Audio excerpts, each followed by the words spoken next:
Climate change is one of the biggest threats to our aspirations for sustainable development in the Caribbean.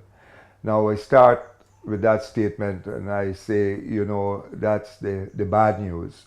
We just have to look at Eureka, the recent event in Dominica. This was a tropical storm, not a hurricane. And our projections are for many more of these extreme events in the future. And you see how overnight that could wipe out years of development. So it's one of the biggest threats. Now, the good news is that climate change affords us an opportunity to address a whole set of unsustainable development pathways that we've been pursuing in the region. One example is our energy sector. Our region has been designated as one of the most energy intensive regions in the world, which means for each GDP, unit of GDP output, our energy input is high, which means that anything that we do, services, manufacturing, everything is not competitive. So we have to address that.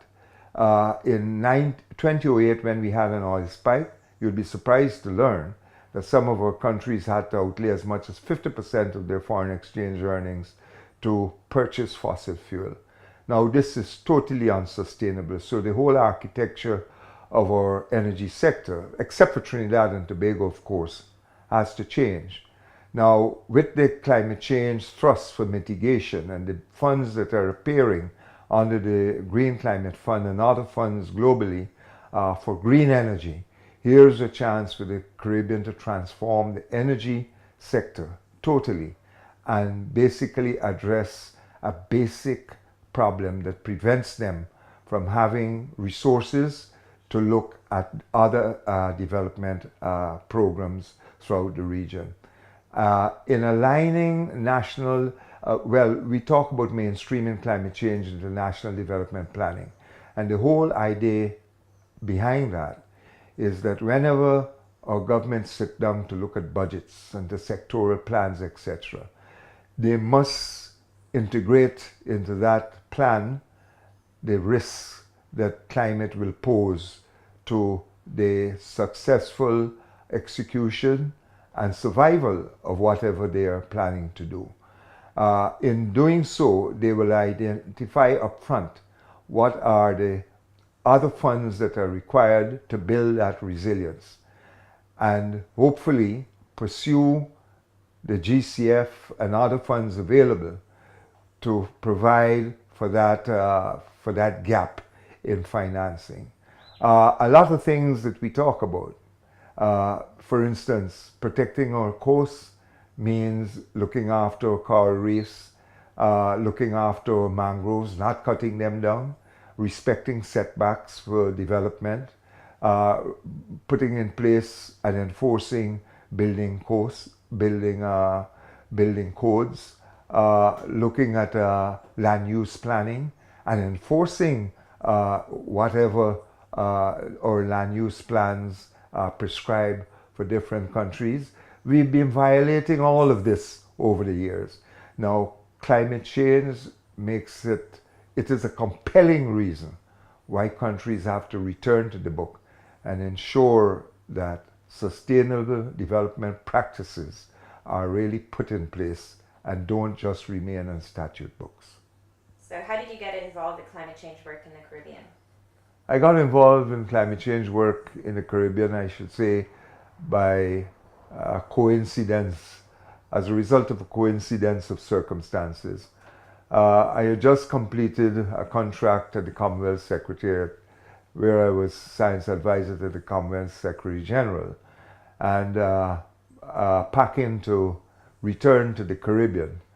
Now, at the same time, Vishnu Prasad, who was a former head of the Economic Affairs Division at Commonwealth Secretariat, had set up the University West Indies Center for Environment and Development at Mona. And after the Barbados SIDS meeting here, they, UE said, and from Barbados, Dr. Mark Griffith, and from the CARICOM Secretariat, Frank Granger, they had started negotiating with the Global Environmental Facility for funds for the first climate change program in the region, the CPAC project, which was approved. And through my contact with Professor Prasad, we had worked together with Sir Sridat on the West Indian Commission in 1992. He more or less hinted to me that I might be interested in managing the first project. Well, I jumped at it, particularly hearing that it was going to be based in Barbados. And I came here really for the first project, which was slated to be a 3 or 4 year project. And here I am now, some 18 years later, still in climate change. How is the wider society benefiting from your 5Cs work? Over the years, we felt that capacity building in the region had to be done at several levels. At the technical level, we realized that we were really lacking the technical skills across the different sectors to really provide the scientific analysis and information that is required for decision making. So our first act on the program before the 5C started was to establish a master's program in climate change at the University of the West Indies Cave Hill campus. That program still survives. The center still provides support to that program. And I'm very happy to say that in all of our countries, the graduates from this program are engaged in their national climate change programs. We also are employing a couple of graduates from that program. Now, along the way, as we develop information, say for agriculture, for the water sector, for the health sector, we have a lot of tools that we've developed. And we have been very active in building capacity to utilize these tools for the type of analytical work that is required. Say, in the water sector, normally, whenever they look at water issues, say for designing drainage, etc., what they use is historical climate information.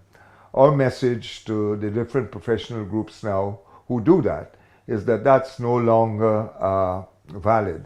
And what you have to do is to use the projections that we get from our climate models. Now it's a task basically to utilize this new information, so we have ongoing programs for carrying out this type of activity. We also realize that at the policy level, it's critical that we create an appetite for this type of climate risk analysis at the decision-making level. And for this, we've just developed a risk management tool, the Caribbean Climate Online Risk and Adaptation Tool. It's online, and we have embarked on a series of training sessions across the region, this time for officers of ministries of finance and planning, so that they will, whatever they do, whenever they sit down, they can use this tool, and it will tell them really if what they are planning to do will be exposed to climate risk. And if it's something in the water sector, then they will know to contact the specialist engineers in the water sector, the hydrologists, and say, hello, we would like an analysis to be done in this project to identify climate risks and to tell us how we deal with them. So we're building that capacity. We've trained in all countries. The last one, which we'll undertake in another couple of weeks, would be in Haiti. So it's at the technical level, at the policy making level, and at the grassroots level, right throughout Caribbean society, we're trying to build the capacity for them to be able to deal with climate change as a threat. I'm a fisherman in Carriacou. Well, it's interesting that you mentioned fisher folk uh, as an example because one of the big threats to climate change is the warming of our Caribbean Sea, which results in multiple impacts. One of them, the bleaching of our coral reefs, which, as you know, is a home to our fish population, one of the most important habitats to our fish population. We basically are working with fishing communities to start to manage some of the stressors that we already have on our coral reefs by providing them with support to help government policy and ensure that they establish and control a set of marine protected areas throughout the region. The marine protected areas we feel is one of the most important tools for dealing with coastal marine degradation, which eventually impacts on fish. And we've been working with fishing communities throughout the region, more or less boosting their capacity, providing them with facilities for patrol, etc., and working with governments to divest more responsibility to these communities for surveillance and managing these marine spaces. At the same time, in one of our projects, we're looking at alternative livelihoods. In Jamaica, for instance, we have a project that works with the fishing communities to look at boosting their craft, their craft produce, improving the quality. And not only doing that, but linking that to the tourism industry. So we get Sandals and other hoteliers to agree to purchase the improved craft and put it on their market. So that's just one small example. In Bequia, for instance, as you know, Bequia, like many of our islands, is water starved. And for years, especially during the dry season, residents of Bequia had to get water from the mainland, and this was more or less carried in there aboard barges.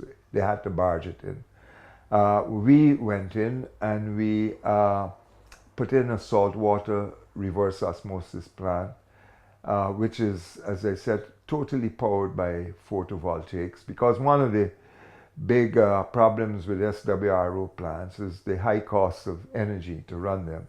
Now we've removed that metric from the equation by providing renewable energy, and now there is a water supply in Bequia. This has been so successful that we are now replicating this in Carriacou, Petit Martinique. In Kikoka, we are converting their SWRO to photovoltaics, and we are more or less doing the same thing here in Barbados in one of their water facilities.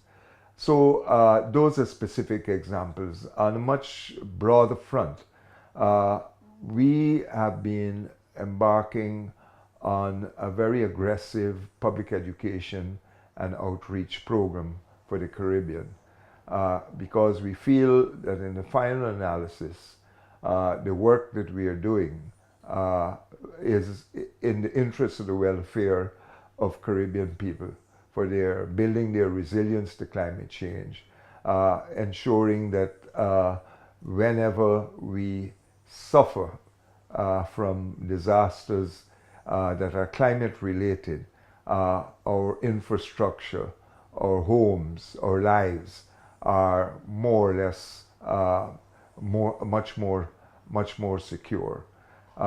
Climate change is a threat to our well-being. And eventually what we would hope is an informed Caribbean, an informed populace that, and in doing this too, we are hoping to create a groundswell at the grassroots level for action at the policy level to more or less address some of the issues we feel are essential if we are going to be climate resilient in the region.